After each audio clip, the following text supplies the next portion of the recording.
All right. Joining me is Matt Cole, Chairman and CEO of Strive, which most would describe as a Bitcoin treasury company, though they do have an asset management business as well, an ETF business, actually. But we are going to focus on their Bitcoin treasury operations because there has been a lot of discussion and debate specifically around their preferred equity instrument, SATA, SATA, which is often referred to as digital credit. And I know for a lot of people, whether we're talking SATA or what Strategy and Michael Saylor are doing with Stretch, which is their preferred equity instrument, there are, again, a lot of points of confusion and debate. And so Matt is going to boil all of this down for us and help us cut through the noise. And so, Matt, welcome back to the podcast. Great to see you. Thanks for having me back. Good to see you as well. All right, so we are going to get into all of the details of SATA and how you're thinking about digital credit right now. But I thought first, just tell everyone a little bit more about Strive and how the company has positioned itself, because you've had quite a few changes since we last talked. Yeah, we keep it interesting, that's for sure. So our view of how to best describe our company is a structured finance company.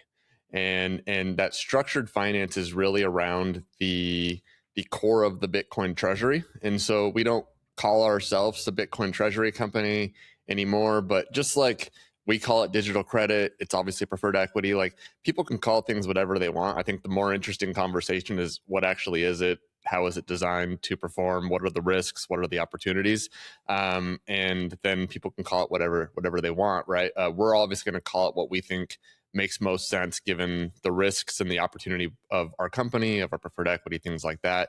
And so why do we call it a structured finance company? Because we are taking a balance sheet. So that balance sheet primarily is Bitcoin. As you know, we have almost 20,000 Bitcoin at this point. Probably last time we spoke, probably had more closer to 5,000 Bitcoin. So we've been expanding our Bitcoin balance sheet rapidly. And then we take that Bitcoin and then we also put a little bit of cash on the balance sheet. We also have a little bit of STRC on the balance sheet. So basically something between cash and pure Bitcoin exposure. And then we underwrite that and we structure that to have different risk return profiles. And so our common equity, ASST, is designed to behave like amplified Bitcoin exposure structurally. So structured finance is never magic. There is no magic in anything that we're doing. I wish I was a magician. I'm not a magician. I'm a math nerd. Okay. And so the common equity is designed to trade like amplified Bitcoin, both to the upside and to the downside, not on any given day, but over the long term. So any given day, the markets can do anything that the markets want to do, but over the long term to amplify Bitcoin exposure. And so our common equity, we would expect to generally outperform Bitcoin to the upside, underperform Bitcoin to the downside. And then through structure, we underwrite a risk profile to be able to not only survive, but comfortably survive through market cycles. So we anticipate Bitcoin to be a volatile asset, our best prediction is somewhere around a 30% CAGR for the next annual growth rate for the next 10, 15 years. And to be able to amplify exposure into that. Obviously, we're in the depths of a bear market. Our common equity has underperformed to Bitcoin, although it's probably the only equity tied to Bitcoin, amplified Bitcoin exposure that hasn't made all-time new lows into the market cycle recently. I think that's because of strong execution on the team. So that's the common. Our digital credit instrument, SATA, is designed to offer a high income, but have less volatility than Bitcoin. And so we as an issuer are taking steps to minimize the volatility to target $100, but it's not a stable coin. It's not designed to always trade at 100, but unlike most issuers that issue a bond or preferred equity and they just let it trade, we actually care about minimizing volatility, which is a substantial difference. And so you look at SATA right now, it's had some volatility, but Bitcoin's down over 50% from its recent high. SATA, since its IPO, has actually had a positive total return. So right now, as we're talking, it's at 97. It's traded down to around 80 recently in a kind of like a flash crash and has recovered a lot since we're talking, as we're talking. But even at the bottom, so let's say when it was 80, which was there for a very short period of time, we IPO'd at 80. So, but I'm not going to make the claim, IPO'd at 80, the target was 100. So let's say you bought it at 100 in November. We're more than 6 months past that. So you would have gotten about 6%-ish returns, 6-7% returns from the income. It had about a 20% drawdown from par. And so if you held it from par in November down, you would have lost about a 14% total return, while Bitcoin was down more than 50%. And so I think that just conceptually is, even to date, in the worst that digital credit has experienced, would have had a much lower beta to Bitcoin as a holder of this instrument. And so to me, that means it's been a smashing success in what we've achieved to date. It's already back to close to par pretty quickly, while Bitcoin's at 60,000. But as an issuer, we're obviously trying to minimize that volatility and look at things like, right now we've been pretty public that there's a very large short position in SATA that's developed that we think has contributed to the downward pressure on that. And so we're taking some steps to mitigate that. But again, taking steps to mitigate it, targeting 100. And I think that double-digit return is really attractive. So Matt, if you don't mind, let's take a quick step back here. I just want to make sure everybody's tracking. I think I always like to make sure people understand all of the basics. And first, going back to the common equity, again, this trades under the ticker symbol ASAT. I'm sorry, ASST. I think that's pretty straightforward. You described it well. The idea here is providing amplified Bitcoin exposure over a long period of time. That's how I've always thought about it. I think that makes sense. As it pertains to SATA, again, this is a publicly traded preferred equity instrument. It does provide indirect exposure to Bitcoin. I guess first, just explain what preferred stock is. I know this is really basic, but I want people to, again, fully understand everything here. So explain what this is and where it sits in the capital structure. Let's start there. Yeah, so preferred stock, I'm going to focus on SATA. Just like bonds, preferred stocks could mean a wide array of structures. SATA is a perpetual preferred, meaning that it exists perpetually into the future, and it pays a variable interest rate. And so Strive targets $100. And so we as an issuer can raise or lower the rate. And I think this kind of gets into one of the misconceptions that people have about SATA that is actually worth highlighting. So if Strive wanted to lower the rate of SATA, we would need the average VWAP over the course of a month to be above $99. So right now, SATA is 97. It's traded down to 80.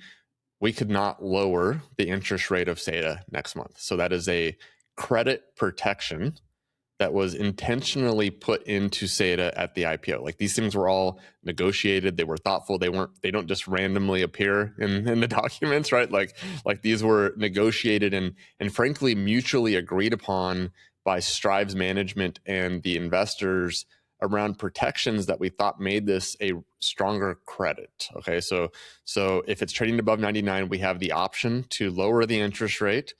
Or if we're targeting 100, we could issue new shares around 100 to kind of effectively cap the price at 100 to minimize volatility. And so as an issuer, we basically have a question: do we want to lower, if it's trading well in the 99 or above range, do we want to lower our cost of capital, or do we want to issue more SATA as a structured finance company and buy more Bitcoin? Those are basically the options that we have there. And so we could lower it. If it's trading weak, we could do things like raise the interest rate if we think that's likely to minimize volatility, push it back up to par. We could take balance sheet action. So we could issue common equity, put more cash on the balance sheet, put more Bitcoin on the balance sheet, basically de-risk the balance sheet. Or we could do nothing, right? But we're targeting 100 over time. And there are substantial, and so to me, if you're buying SATA, so you're buying this instrument that's paying a dividend for perpetually into the future, what do you care about? You care about what your credit protections are. I think that's the number one risk. Like, is the issuer gonna pay a dividend? What happens if they don't pay a dividend? What is their balance sheet strength to pay a dividend? All of these are credit considerations, which gets into why. So preferred equity, it is a hybrid instrument.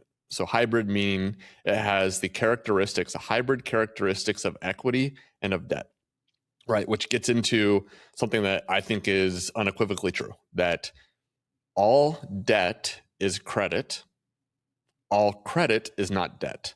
Okay, so when we say digital credit, it is a hybrid instrument that is a hybrid debt and equity instrument, and the primary risk is credit risk. And so it's called digital credit to note that, in our view, credit risk is the most important thing that you should care about on the risk side.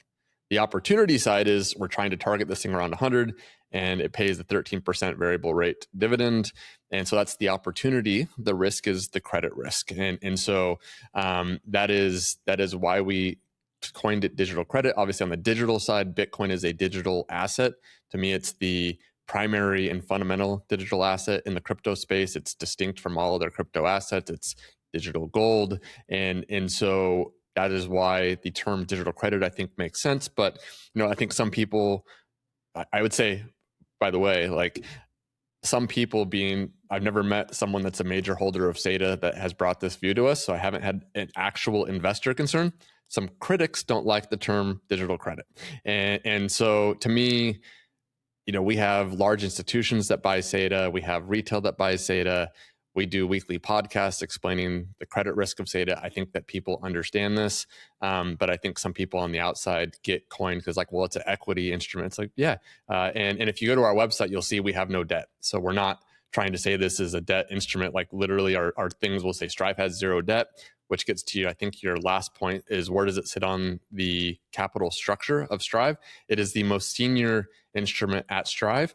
We have reps that we will never issue another preferred equity that has more seniority than SATA. We could issue one that is pari passu, so equivalent seniority if we wanted to. We also could issue debt in the future if we wanted to. Although, if you've noticed our and this kind of gets into, as a CEO, I could say a lot of things to you.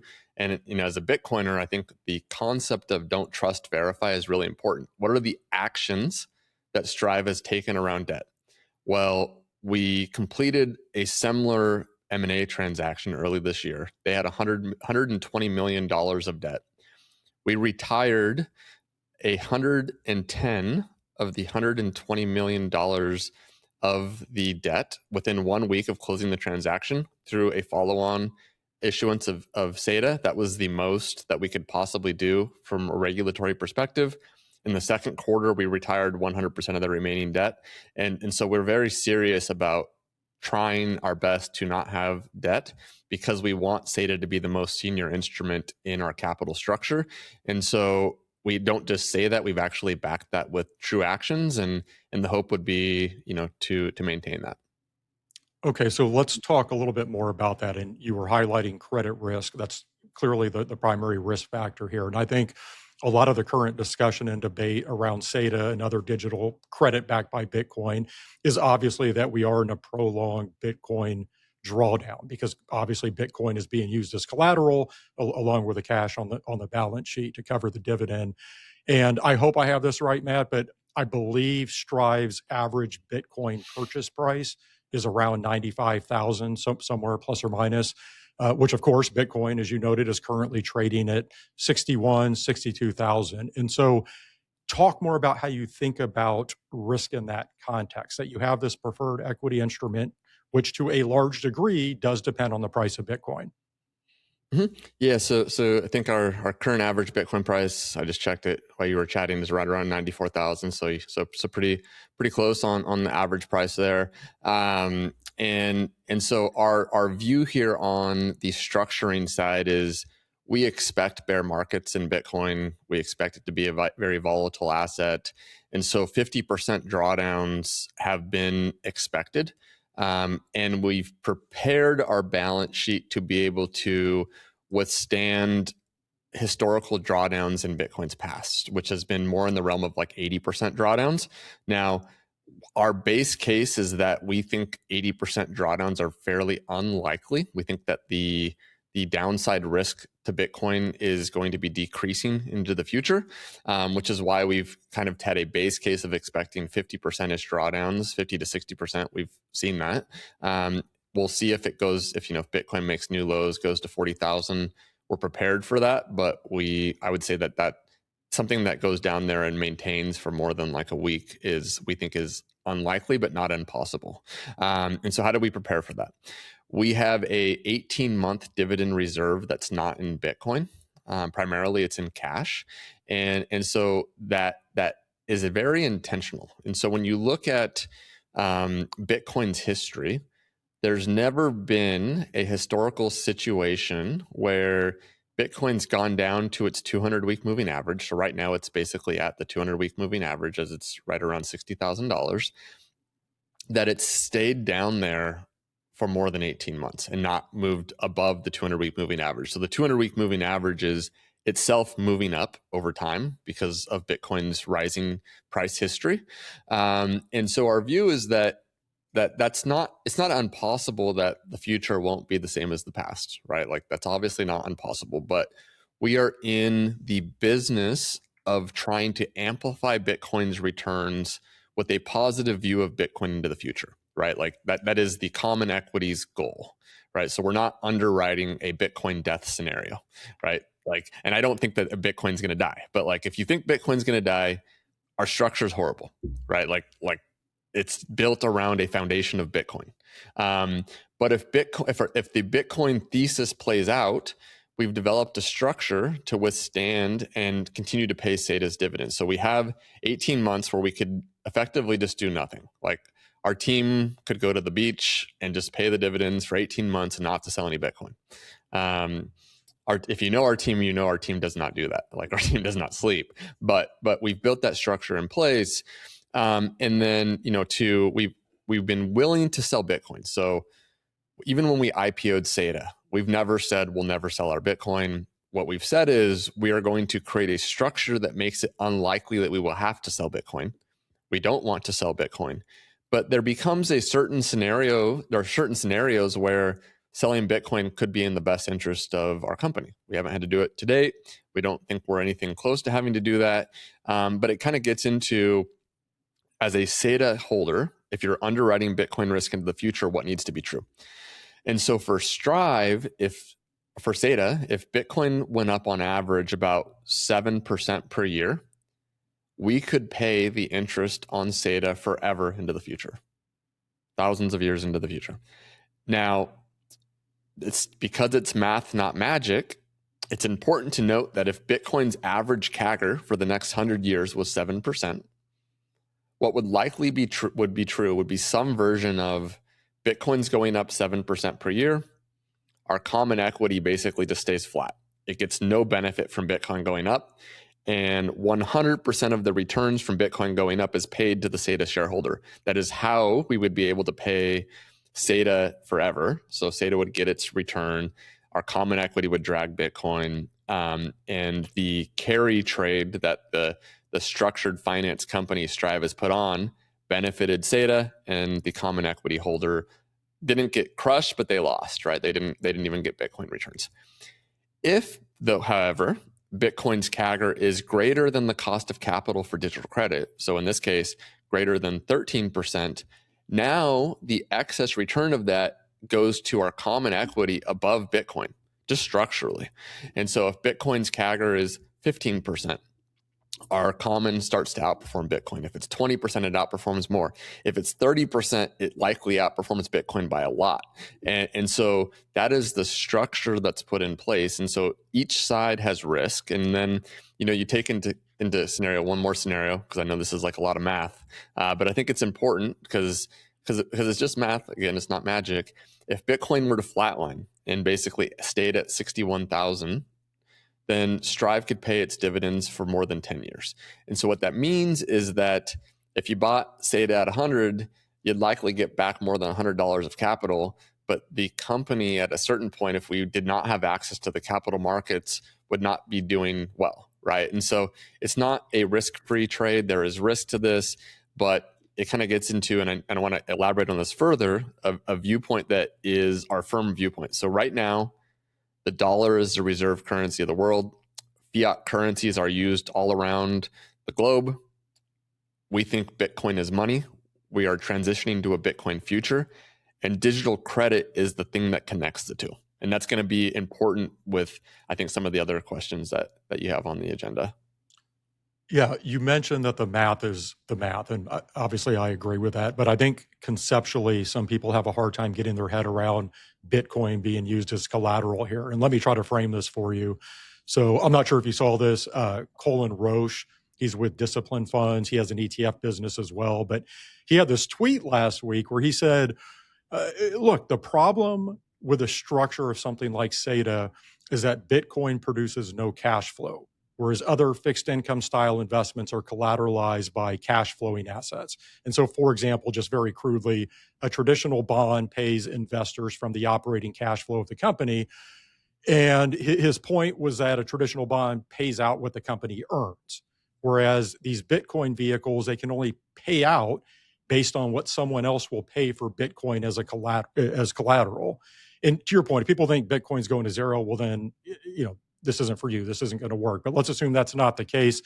Like, how would you respond to that if you follow what I just said there? Because again, I think conceptually people have a hard time getting their head around Bitcoin as collateral. Mm-hmm. So I think it misses the most important thing. And the most important thing is the ability to pay someone back on an obligation depends on the total return of the asset, not the income. So I can give you an example. Let's say you bought a mortgage-backed security in before 2008. Okay, you were getting paid the mortgage payments, and then there was a collateral that backed it, the house. If the collateral goes down in value, your cash flows don't matter, right? Because the total return collapsed, which means that the mortgage-backed securities that weren't secured by Fannie and Freddie, the non-agency ones, they collapsed into the great financial crisis. And so cash flow in and of itself does not matter. The total returns of the instrument matter. And so this gets into the math that we just went through. If Bitcoin goes to zero, we do not have the balance sheet to pay interest for, like if Bitcoin went to zero tomorrow, we have 18 months of cash or reserves. Like that's it, right? Like, and so we agree on the risk of that, but I completely disagree with the notion that cash flow is better than total returns to pay an obligation.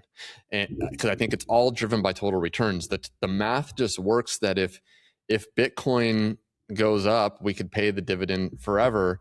And if you have cash flows and the underlying collateral in the sense of a mortgage-backed security, the house goes down, you get screwed. Or in the business sense, if your business goes out of business, your cash flows go to zero tomorrow, you get screwed, right? Like every one of these things has risk. It's just a credit underwriting of a total return. And so ultimately that is what matters. That is what gives sustainability to pay a cash flow. It's not the cash flow itself. And I'll give you another example. Ethereum. So some people will say digital credit, which like we could even debate if they're both digital credit, whatever, these are just names, but a preferred equity instrument that's backed by Ethereum is better because you could stake Ethereum and earn a, whatever you want to call it, cash flow from that staking mechanism. Okay. So the staking mechanism of Ethereum was put in place, I think in 2020 was when it went to the mainnet, but I might have that date slightly off. But whenever it was actually put in place, the average underperformance of Ethereum versus Bitcoin has been about 13% per year. Okay, for like 5-6 years. And so you get a staking return in Ethereum of 3%, and you underperform on a total return by about 10%. It's that minus 13% plus your 3% staking yield. And so you would have been way better off. And that doesn't mean that'll be true in the future, although I think it will be true in the future. It doesn't mean that you'll be better off in Bitcoin paying a cash flow instrument than Ethereum. But what it means is that it was the total return that mattered. Stupid is I don't mean stupid as in like they're stupid. But point being is that like when you actually underwrite the risk, the total return is what drives the sustainability of the structure, not the cash flow itself. That is just how the math works. On that risk side, and I think, again, I always like to keep things basic, so bear with me. But you mentioned earlier there's a 13% APR dividend with SATA. And when I look at fixed income investments or preferreds, very simply, the higher the interest rate being paid or higher the dividend, generally speaking, means higher risk. Like that seems very basic to me. Isn't that the case here as well? Like this isn't rocket science, or would you disagree with that? So I completely agree that that is the market perception of the risk of these securities, because the market sets the risk, the price that they're demand to buy the instrument based on the risks that they see. So I believe in somewhat efficient markets, not complete efficient markets, but so my view of digital credit is that the actual risk that I see in these is investment grade quality that is being priced like ultimate junk bond risk. And so I think that there are a few reasons why that is true. One of them, from a more institutional perspective, if you look at S&P as an example, they rated strategy B minus, and in their rating methodology, they note that they gave them literally zero credit for their Bitcoin.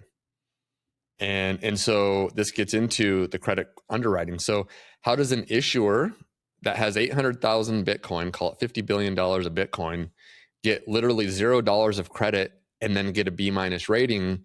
Well, I can tell you that my view is that the Bitcoin is worth something. I think it's worth the full 50 billion, but give it whatever whatever haircut you want, give it that haircut, right? It's worth something. And so I have not talked to a single institutional investor, and I talk to institutional investors all the time, that when I lay this out to them, they say, yeah, the credit's better than B minus.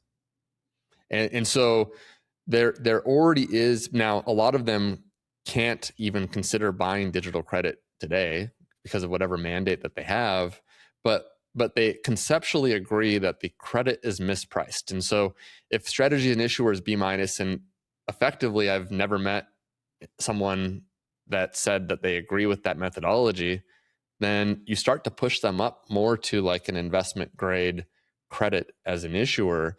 Now, preferred equity is obviously not debt. So just like structurally, preferred equity generally will have a few notches lower on like the credit risk spectrum from a rating agency than the issuer would have, which I think makes sense. But the issuer is likely, because strategy is effectively like their primary asset's Bitcoin. We all agree on that, right? So if you're B minus without that, and that's your main thing, you're probably not just like a couple notches higher if you give them $50 billion of assets. You're probably way higher, which then you knock that down a couple points to on the digital credit side. And I think these are investment grade risks on the credit perspective, but I think it's early. I think there's a lot to be learned, and I think this is going to be a long-term process. And if that thesis is right, this is a very common thing in markets where investors that are willing to underwrite something could have a substantially different view than the rating agencies.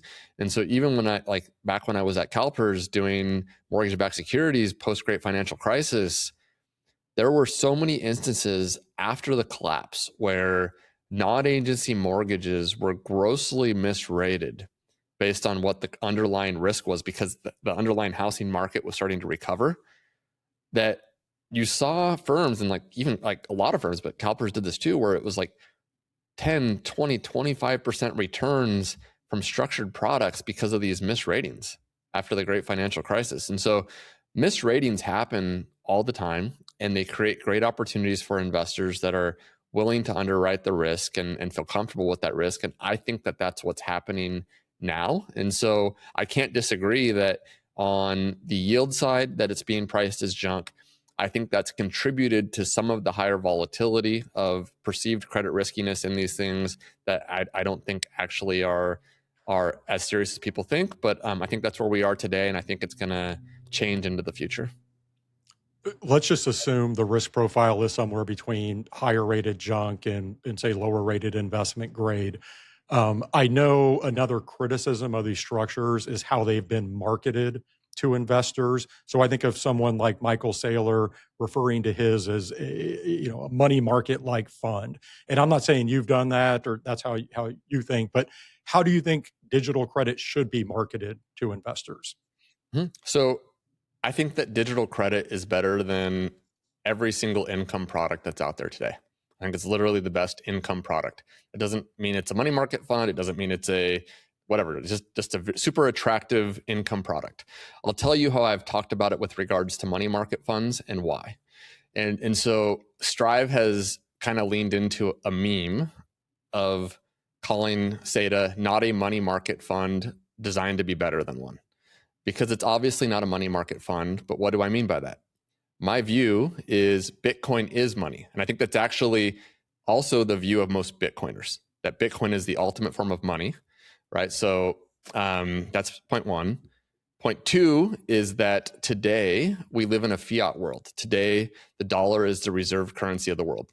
And so if you have a structural view of the world that today we live in a dollar denominated world, some point in the future, call it, whatever, 25, 50 years in the future, it's a Bitcoin world, and we're transitioning to that. And during that transition, Bitcoin's going to continue to go up and to the right as the dollar is debased. If that is the world, and that's what we've literally staked our entire business on, then my view is that digital credit is functionally better than a money market fund. It will have some volatility. It will have less volatility than Bitcoin, but we're changing monetary systems from the dollar to Bitcoin. Now, Bitcoin critics will say that's never going to happen. Of course, that's obviously what they're going to say. So that'd be our criticism, like, Matt, you're crazy. And then Bitcoiners would say, well, Bitcoin's already money. You're not paying a Bitcoin yield. You're paying a dollar yield. And my point is it's the connection point between those two things. So like, if that thesis is true, we're moving to a Bitcoin world over the next 25, 50 years, but we live in a dollar world today, then someone that needs income that maybe is 60 years old or something like that, or then owning digital credit, you get paid a yield of 13% in SATA as an example. That's greater than the rate of fiat currency debasement, which averages about 7% a year over the last 100 years. And so you're actually increasing in purchasing power relative to the rate of fiat currency debasement historically. Could be different in the future. During this monetary transition, and that monetary transition may not be complete before you die, like for a lot of people, and you don't know when it's going to happen. And so that is what I mean when I say I think it's better than a money market fund, because a money market fund, if you believe in this view of the world, I think it's better than a money market fund, because a money market fund pays you less than the rate of fiat currency debasement. So your purchasing power, not obviously just versus like food, but when you include financial assets, right, the rate of fiat currency debasement of 7% a year, you're losing purchasing power by being in a money market fund. Digital credit, you're gaining because you're participating in some of that upside potential of Bitcoin with less downside risk relative to Bitcoin itself. So that's why I think it's the best income product out there. That's why I do think that if that version of the world is true, it still will have way more volatility likely than a money market fund, but it is structurally better than a money market fund. And it's still in its infancy. It's only been around for a year. And so I think that likely as these securities develop track records, as dividends continue to be paid, as better structure gets put in place. So like SATA's had less volatility than Stretch, which I think would surprise a lot of people, right? Like we're the smaller issuer, we pay a higher interest rate. But I think some of the volatility around Stretch was driven by, I think, a couple of corporate actions by Strategy that were likely like small scale mistakes that they've already put structure in place to fix going into the future. And so I think volatility will likely reduce into the future, and that if you have a view that we're moving to a Bitcoin future and you want some sort of income, that these will be better than money market funds, but not the same thing. They're not money market funds. You mentioned Strategy, Stretch offering. Any other differences you would highlight between SATA and Stretch? Again, I think a lot of people have obviously heard of Stretch. So any other key differences? Yes. So SATA pays a daily dividend. So we pay a dividend every single business day. There's many things that could cause volatility in the instruments. One of them is the dividend payment. Stretch is moving to semi-monthly.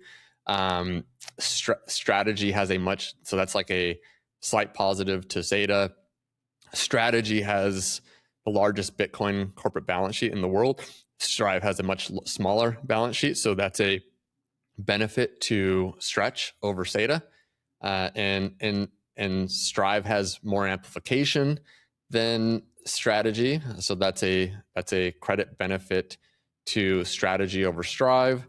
Strive has no debt. Strategy has preferred debt, or has convertible debt that comes due. That's a benefit to Strive. Stretch theoretically could lower the interest rate even if it traded below 99.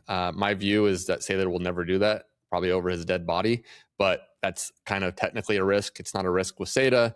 And so there's a handful of differences. Stretch pays 12% annually right now. SATA pays 13% annually. So they're structurally different. I think the Strive has a simpler, cleaner balance sheet to understand. Strategy is likely to become the largest company in the world if the Bitcoin bull thesis plays out. And so my view is the credit risk of both of them are mispriced. They're both great instruments. I mean, Strive itself owns some Stretch on our balance sheet, so we're clearly fans of that instrument. But I think they ultimately will hit slightly different market segments. You mentioned some of the corporate actions that Strategy has taken, and then you just said there that you believe longer term they may become the largest company in the world.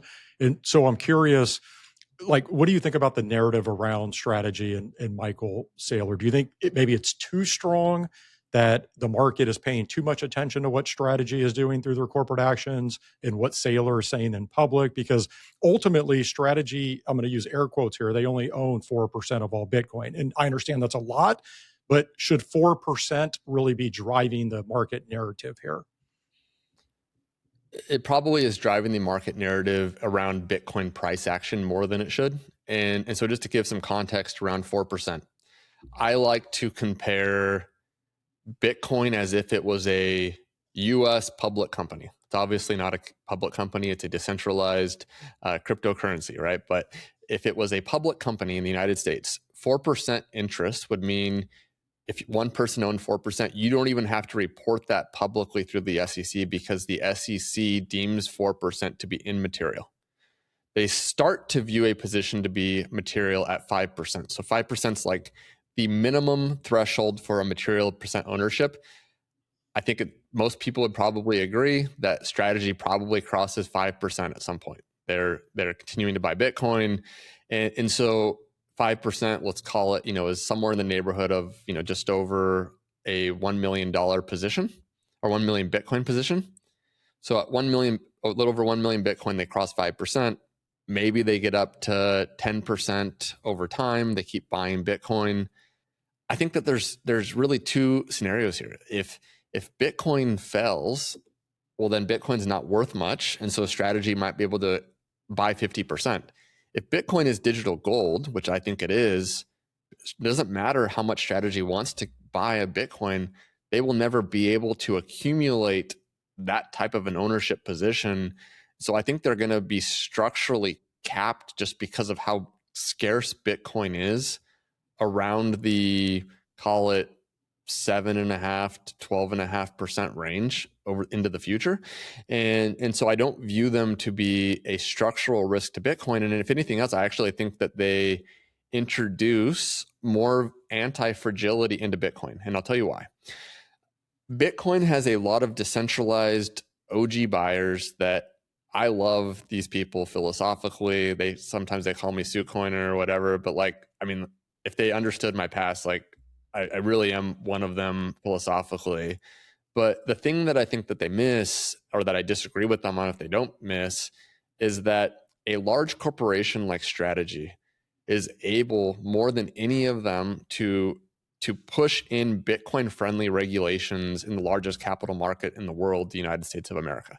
And so I want corporations in the United States and in every major capital markets in the world to have a company that has a lot of Bitcoin on their balance sheet that is aligned incentively to create a healthy and thriving Bitcoin network ecosystem, both through investing in the network, but also pushing politically those changes. And so when I go to DC, I don't see a lot of Bitcoin OGs there. Like, that's just the truth. Like, I see a lot of Bitcoin treasury companies, I see a lot of exchanges, and so who's in the room when those decisions are being made? Now, theoretically, an OG could be, but like the reality is it takes money and it takes effort and it takes time.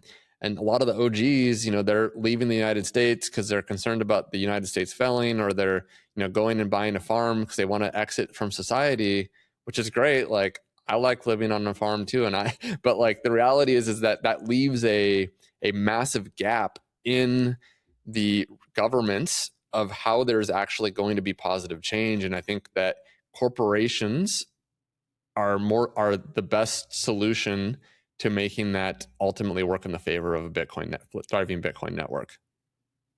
All right, we have a few minutes left here. I do want to talk about Bitcoin itself. Anything else you would note about SATA? Any other comments around that? I think we covered it pretty well. Okay, well, let's talk Bitcoin here. And again, Matt, I think everybody knows the story. It's dropped from roughly 125,000 to near 60,000. What do you think has caused this big drawdown? Like, is there anything in particular that you would point to? And this gets back to what we were talking about before. It's being used as collateral for something like SATA. And so people see that type of drawdown. There are concerns. What do you think happened here? Yeah, it's been an interesting capital markets, and so what do I think it's not caused from? I think that's part of the important story. Then I'll shift to what I think it was caused from. It was not caused from the capital markets shutting off, and so I think some of the past major Bitcoin drawdowns has happened in a broad market liquidity crunch, where equity markets are dropping, U.S. Treasury liquidity is seizing up. And then on the back end of that, you see the Fed introduce a lot of liquidity into the system, primarily to shore up the liquidity around U.S. Treasuries, because if U.S. Treasuries fall, the dollar falls, right? And so then that liquidity then pushes Bitcoin back up into the future. We've seen that story a few times. Those are fun times. They're scary times when they happen, but then they ultimately, from a capital markets perspective, create Bitcoin going up into the right, and kind of some Bitcoin bull markets on the back end. Capital markets have been open. And why that is notable, but also important for us, is it's mean that one of our primary stress tests for Strive and SATA, and I know this is about Bitcoin, but I think this is important, is that we've been able to raise through the capital markets throughout this entire bear market because capital markets have been open, right? Which has actually de-risked our securities versus our base case, which is that when Bitcoin drops 50%, that capital markets access shuts off. That's not been true in this instance. That's been a good thing for Bitcoin treasury companies like Strategy and Strive. What I think it's been caused from is a couple things. One is the game of hot potato, with AI being the hottest trade we've ever seen. And so capital flows moving to AI, capital flows moving to the largest IPO in history in SpaceX. That was a major phenomenon that drew capital from everywhere. They gave an allocation to a much higher percentage of retail than normal. Retail holds a lot of Bitcoin, they hold a lot of crypto. So I think there was a capital outflow into those hot trades today that was on an order of magnitude larger than we've seen in Bitcoin's history. And then secondarily, I think there's been pretty consistent throughout this bear market selling from some of the OG Bitcoiners. And I think that there's two reasons for that. It's just true if you look at the data, the on-chain data, but why do I think that they're selling? I think there's the two reasons are number one, that for the first time in Bitcoin's history, it actually has deep liquidity. That deep liquidity is coming from ETF buyers, and it's coming from Bitcoin treasury companies, primarily Strategy, being major buyers of Bitcoin at any price. And so in the past bull markets, without that deep bid, even when Bitcoin shoots up in 2017 to $20,000, because it was all retail, any real size selling from OGs would instantly crater the price. Now you have a deeper structural bid. So it's been coined the IPO moment for Bitcoin. And any IPO, what happens is that the long-term holders of something, whether it's Bitcoin or whether it's a company, they get liquidity for the first time. They've come into deep wealth and they take chips off the table. I think that that's happened with Bitcoin, and I think it's caused large selling. The second reason, and I think it overlaps with that, but it also makes that worse than what you would normally see is that a lot of these OGs were hardcore libertarians, looking to basically take over the dollar and kind of decentralize the world. And as Bitcoin has become more of a financial asset within the legacy system, with ETFs and with asset managers recommending core allocations to Bitcoin in an ETF wrapper, not in self-custody, right? Like that's what they're selling. Or Bitcoin treasury companies are financializing and structuring Bitcoin. For some of them, that says, that's not the Bitcoin I wanted to build. And so that makes them less interested in Bitcoin as an asset.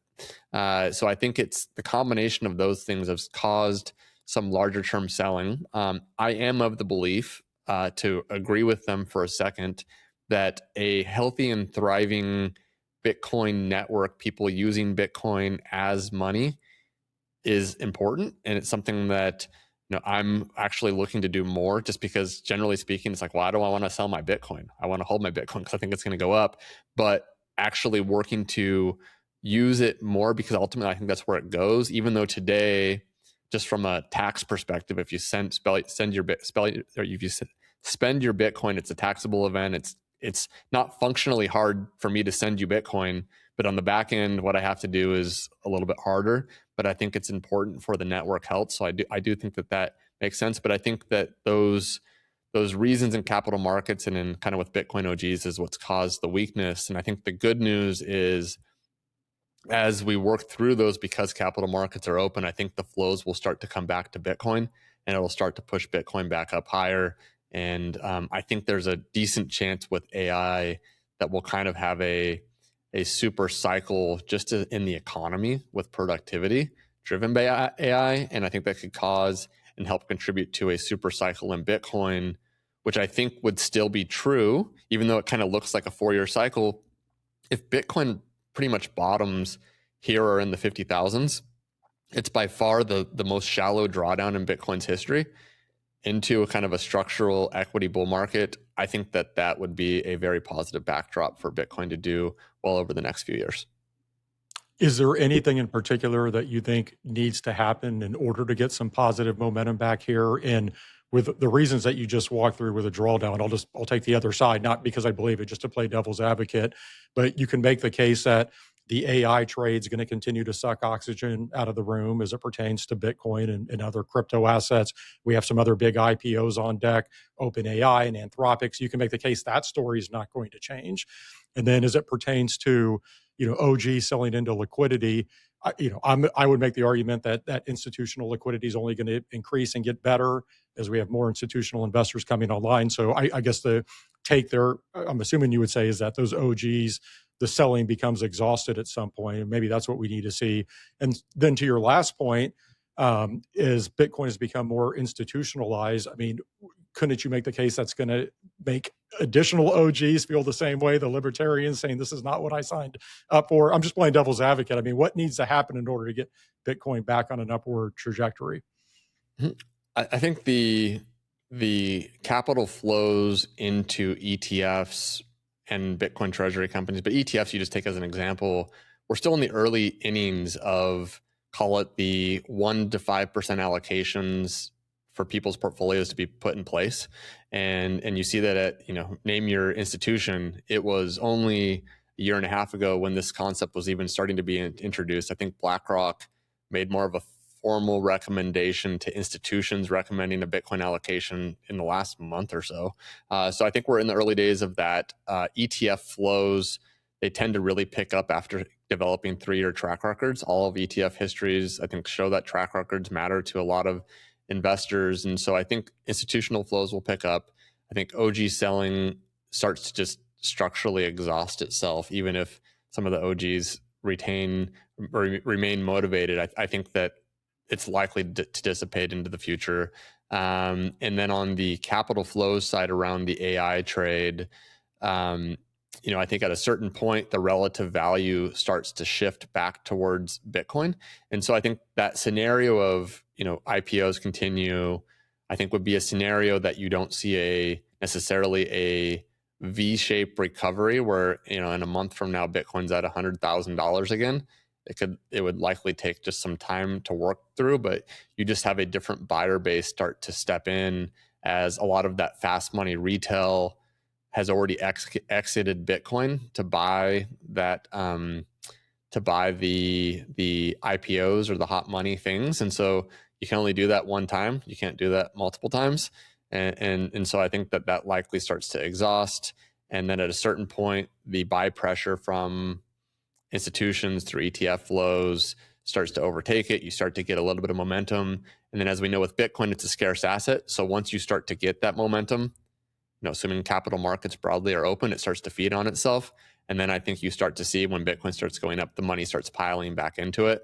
And, the cycle repeats in a way that probably is not the same, but probably rhymes with the past. Well, Matt, I think the perfect spot to end our conversation. I always enjoy connecting. Excellent job of explaining everything here surrounding digital credit and what Strive is doing and your views on Bitcoin. Really appreciate that. Thank you for joining me. Thanks for having me back. That was Matt Cole, Chairman and CEO of Strive. Hope you enjoyed this episode of Crypto Prime. As always, you can stay up to date on all of my latest guests by visiting CryptoPrimePodcast.com. See you again next time. Crypto Prime is hosted by Nate Geraci, president of OTR Media LLC. Nate is also president of investment advisory firm Nova Diaz Wealth Management. While OTR Media and Nova Diaz are related by common ownership, they are separate and distinct entities, and anything discussed on this program should not be construed as an official statement by Nova Diaz. Some guests appearing on this program may also be financial sponsors of Crypto Prime. This program is for informational purposes only and does not constitute investment advice. Investing in crypto assets involves substantial risk, including the possible loss of principal. Any past performance figures discussed are not necessarily indicative of future results. Visit CryptoPrimePodcast.com for more information.